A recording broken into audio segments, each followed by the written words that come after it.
Tonight, before sleep gently finds you, I invite you to rest your thoughts and slow your breathing as we return to a quiet moment from the Bible. This is a story that takes place at the end of a long day. The sun has begun to sink beyond the horizon, and the light over the water grows soft and dim. Voices fade, footsteps slow.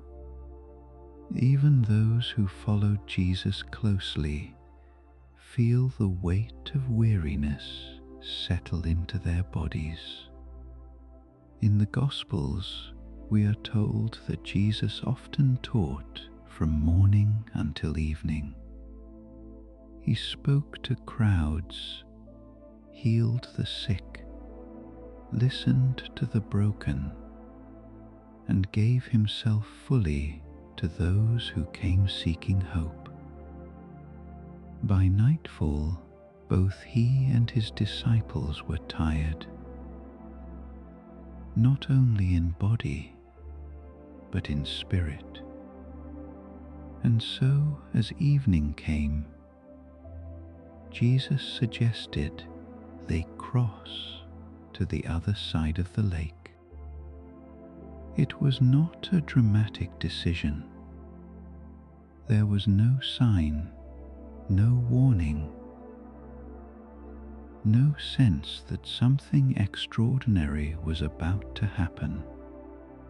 Just a boat, just water,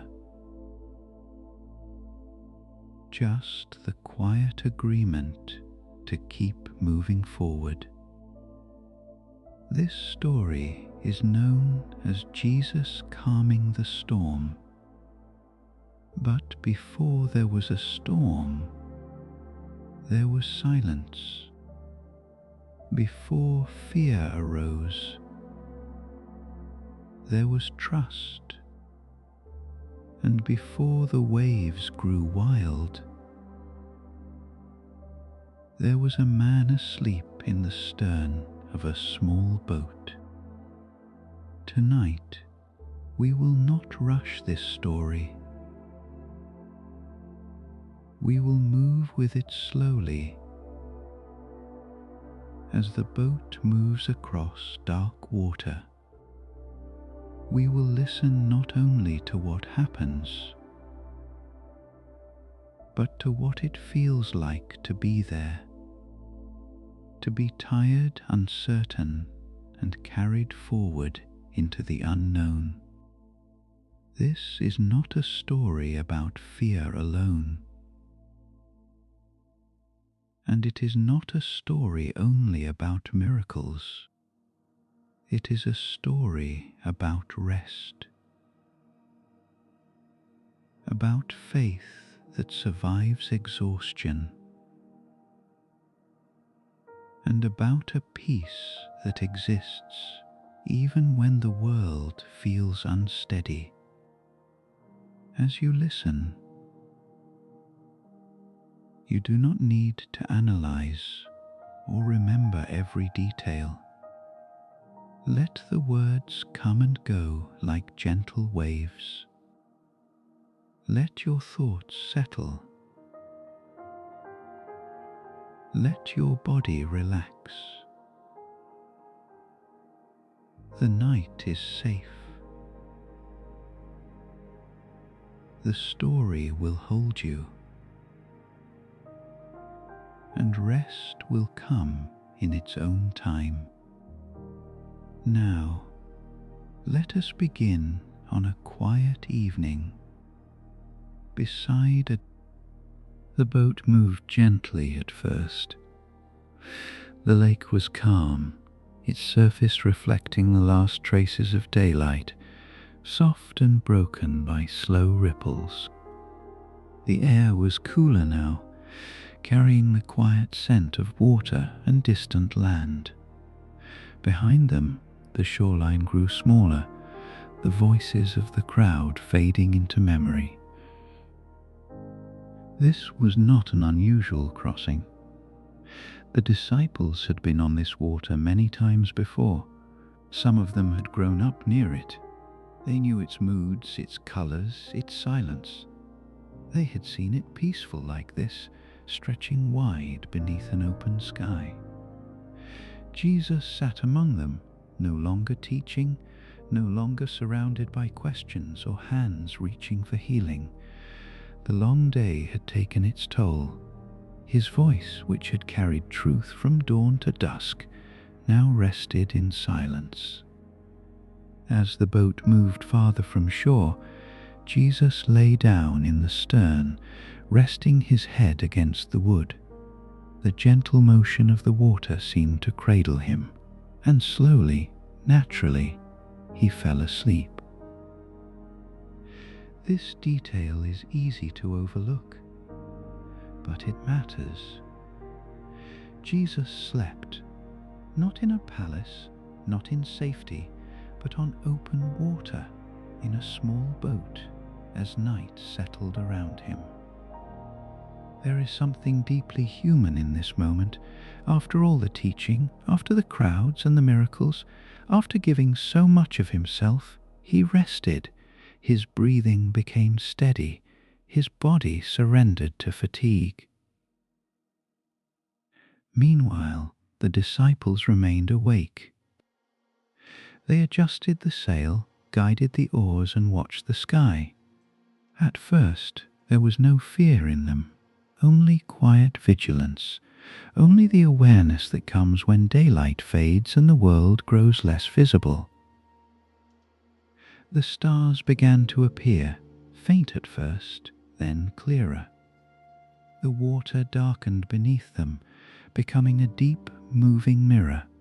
The land on both sides faded into shadow. Time passed slowly. And then, almost without warning, the wind changed. It did not arrive loudly at first.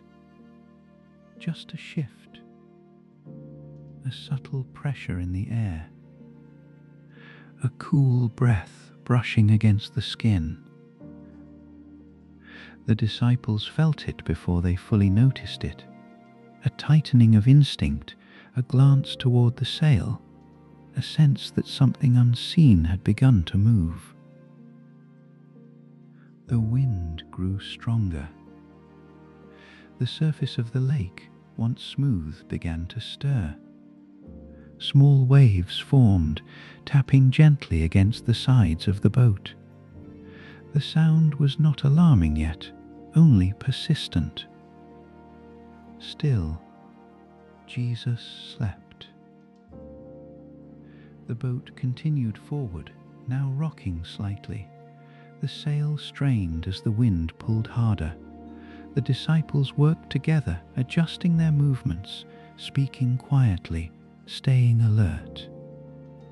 This too felt familiar. Storms were not rare here. The lake was known for sudden changes. But as moments passed, the wind did not settle. It grew restless, uneven, unpredictable.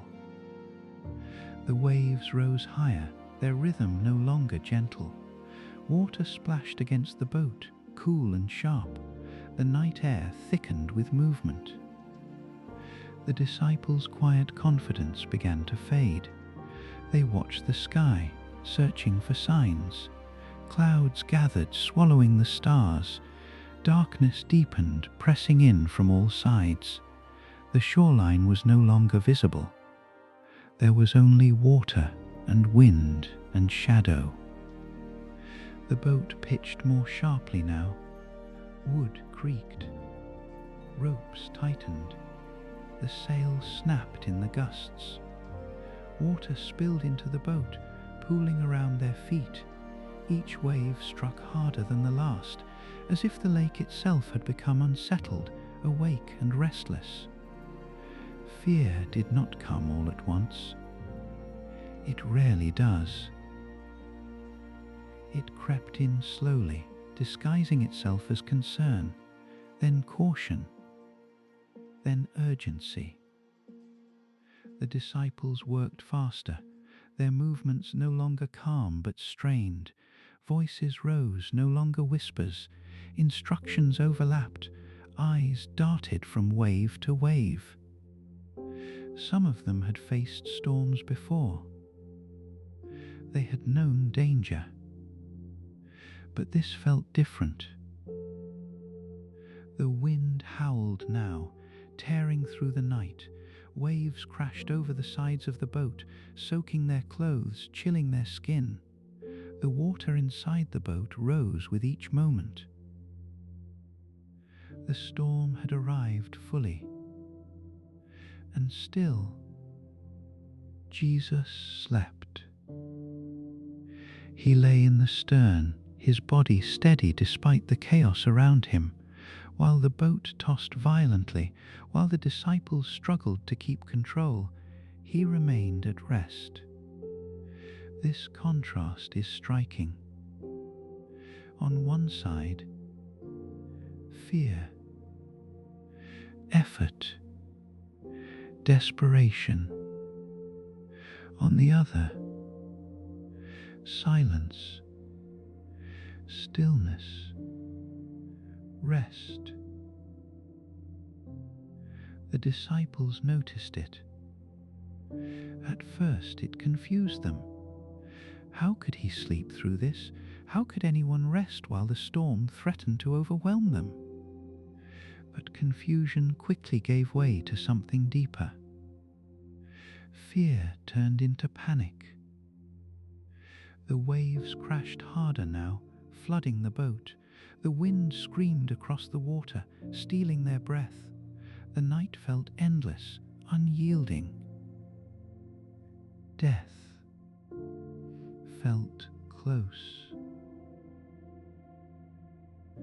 And so, finally, they turned toward Jesus.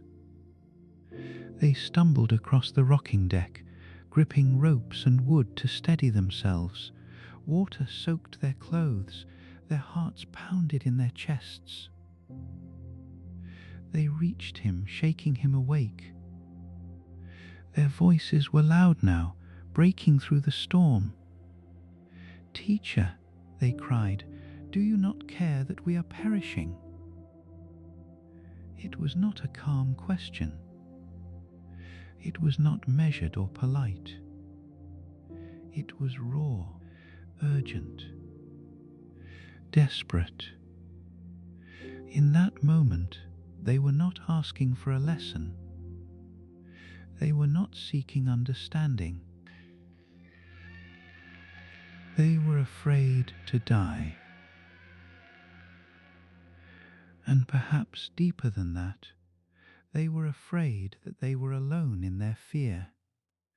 Jesus opened his eyes. The storm did not stop immediately. The wind still roared, the waves still crashed, the boat still rocked violently beneath them. But something shifted. He rose slowly, steadying himself against the movement of the boat. His presence, calm and grounded, stood in stark contrast to the chaos around him. He looked at the storm, not with panic, not with urgency, but with authority. The disciples watched, breath held, hearts racing. And then Jesus spoke. He spoke not to the disciples, but to the storm itself. "Peace, be still." The words were simple, quiet, unforced. And the wind obeyed. The roar faded into silence. The waves flattened, their violent motion dissolving into still water. The boat stopped rocking. The air grew calm. In a moment, the storm was gone. The lake lay quiet once more, as if nothing had ever disturbed it. The clouds parted slightly. The night opened again. Silence returned, but it was not the same silence as before. This silence was heavier, deeper, filled with awe. The disciples stood soaked and trembling, staring at the calm water around them. Their fear had not disappeared, it had transformed. Jesus turned to them and spoke again. "Why are you afraid? Have you still no faith?" His voice was not harsh, not angry. It was gentle, searching, inviting. The disciples did not answer. What could they say? They looked at one another, their eyes wide with wonder and fear intertwined. "Who then is this," they whispered, "that even the wind and the sea obey him?" The question lingered in the air, unanswered. The boat drifted quietly across the calm water, carried forward by a peace that felt almost unreal. And the night, once terrifying, now held a profound stillness. The water remained calm. Not the fragile calm that comes before another storm, but a deep, settled stillness, as though the lake itself had exhaled and chosen to rest. The boat drifted forward without effort now. No one rushed to speak, no one hurried to move. The disciples stood where they were, soaked by rain and salt, their hands still gripping the edges of the boat, as if unsure whether the peace before them was real. Moments earlier, the lake had felt alive with danger. Now it felt ancient, quiet, watching. The disciples slowly released their hold. Their breathing began to slow. Their hearts, which had raced wildly in fear, now beat in heavy, uncertain rhythms. They were safe. But safety did not immediately bring comfort. Instead, a different kind of unease settled in, one that was deeper than fear of drowning. The storm outside them had vanished, but something within them had been awakened. Jesus returned to the stern of the boat. He did not sit immediately. For a moment he stood there, steady, grounded, as though the calm had always belonged to him.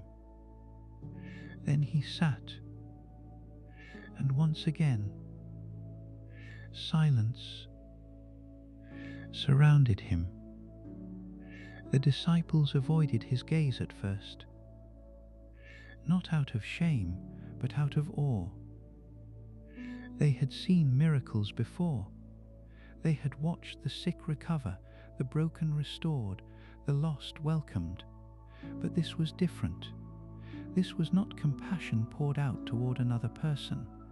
This was authority over creation itself.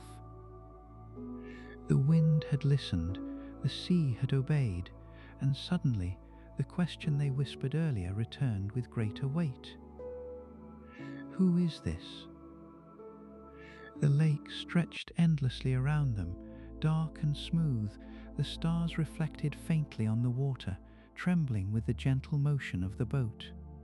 The night air felt clean now, washed by the storm. One of the disciples wiped water from his face and stared out into the distance.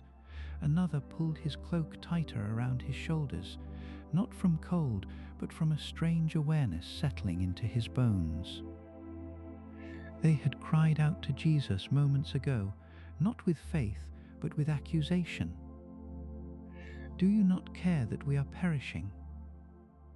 The words echoed silently within them now. They had believed him powerful. They had trusted him as a teacher. But in fear, they had doubted his care. And yet, he had not turned away. He had not scolded them in their panic. He had not waited for perfect faith. He had risen. He had spoken. And he had brought peace. The boat continued its quiet journey. No one knew how long they drifted like that, suspended between fear and understanding, between darkness and dawn. Time lost its urgency. The rhythm of the water became steady, almost hypnotic. Jesus remained with them, present but unassuming. He did not demand explanation. He did not require response. His presence alone seemed enough. The disciples slowly settled into their places. Some sat, some leaned against the sides of the boat.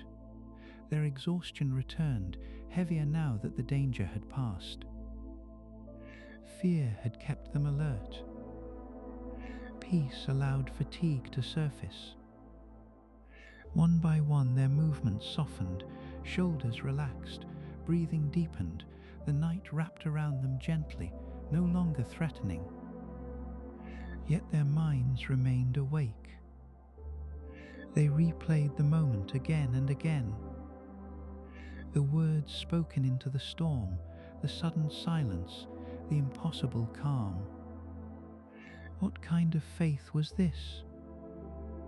What kind of trust had they been called into?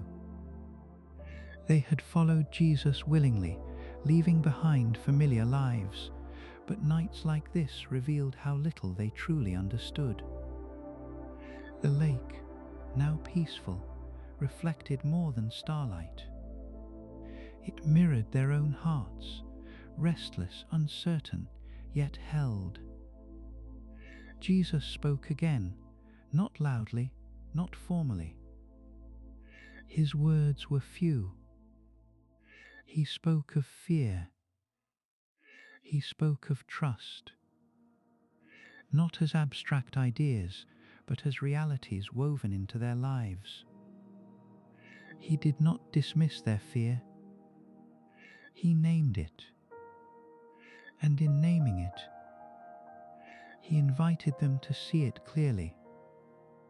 Fear, they realized, was not the storm itself. The storm had been real, yes, but fear had come from something deeper, from the belief that they were alone in it. The storm had raged around them, but fear had whispered within them. And now, in the calm, that whisper faded. They were not alone. The boat carried on. The shoreline slowly became visible again, a faint outline against the horizon. The night was far from over, but it felt gentler now, less demanding. Some of the disciples closed their eyes, resting their heads against the wood. Others remained awake, watching the water, lost in thought. Jesus rested among them, not distant, not elevated, but present. The night deepened, and as the boat moved forward, something subtle changed within them. Not understanding, not yet, but awareness. They had witnessed something sacred, something that would stay with them long after the water dried from their clothes. This story would be told again and again, but not because of the storm, because of the peace that followed. The kind of peace that does not come from control, but from presence. The kind of peace that exists even when questions remain unanswered. Long after the lake lay behind them, the memory of that night would return, not with fear, but with quiet reverence. They would remember the exhaustion, the panic, the cry for help, and they would remember the voice. Peace, be still. Those words would echo through their lives, resurfacing in moments of chaos, uncertainty, and waiting. They would learn slowly that faith is not.